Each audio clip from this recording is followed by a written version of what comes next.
Sementara itu di Selangor, penduduk sekitar Klang, Kuala Selangor dan kawasan berhampiran dinasihat peka dengan risiko banjir berikutan amaran fenomena air pasang besar bermula hari ini.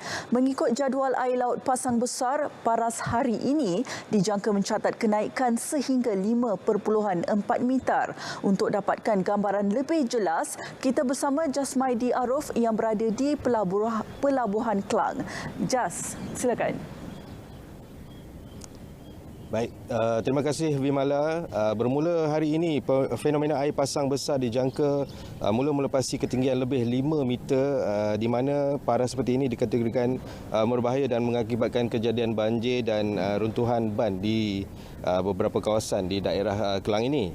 Sejak jam 6.30 pagi lagi, saya bersama-sama pasukan bomber dari Balai Bomber dan Penyelamat Pelabuhan Klang membuat pemerhatian paras air di beberapa lokasi di Pelabuhan Klang ini, sehingga di lokasi saya berada kini di JT Pulau Ketam, di mana jika dilihat tinjauan tadi, paras air naik sedikit di atas jalan raya, tetapi di bahagian pesisir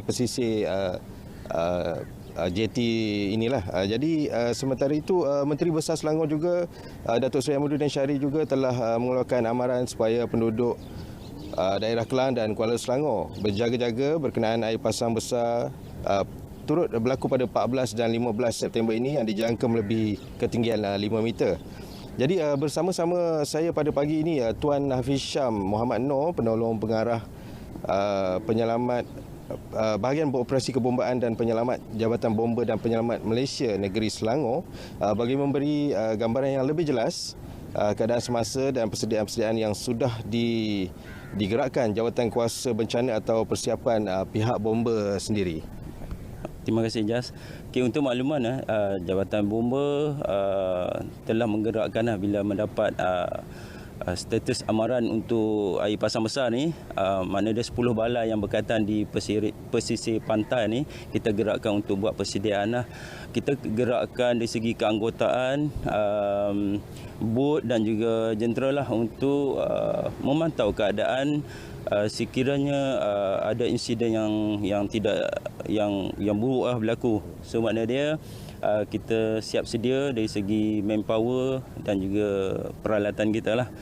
Okey, untuk makluman, pada hari ini di Port Klang ni berlaku air pasang pada pukul 6.42 lah. Dijangka ketinggian dia 5.4 meter. 5.4 meter. So kita boleh lihat tadi kawasan di pesisir JT tadi tu, di kawasan jalan raya tu air dah naik. Tapi bagusnya pada hari ini keadaan cuaca adalah baik. Keadaan cuaca adalah baik, tidak berhujan, makna dia air pasang besar saja. So makna dia ini telah melegakan Jabatan Bomber dan juga pihak-pihak penguasa lah untuk kawalan dari segi banjir lah. Jadi tu kebiasaannya jika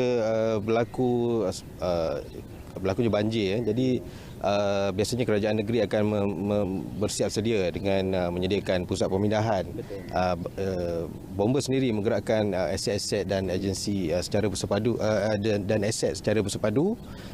Tetapi apakah langkah yang perlu diambil oleh orang awam sendiri untuk persiapan banjir itu sendiri, Tuan? Okey, untuk masyarakat, pesanan daripada kita sekiranya mendapat amaran daripada banjir ataupun air pasang besar ataupun hujan lebat, kita berharap masyarakat ni dapat memberi kerjasama untuk berpindah. Sebab malang tidak berbau, sekiranya berlaku hujan yang lebat, kemungkinan besar rumah dia akan dinaki air lah. Pesanan kita tu sekiranya ada dokumen yang penting ataupun peralatan untuk diselamatkan, dia boleh pindahkan awal-awal lagi lah, ataupun dokumen penting dibalut dengan plastik lah untuk buat pemindahan. Sediakan satu beg untuk dia bergerak lebih awal lah sekiranya berlaku keadaan yang tidak diingini lah. So itu saja.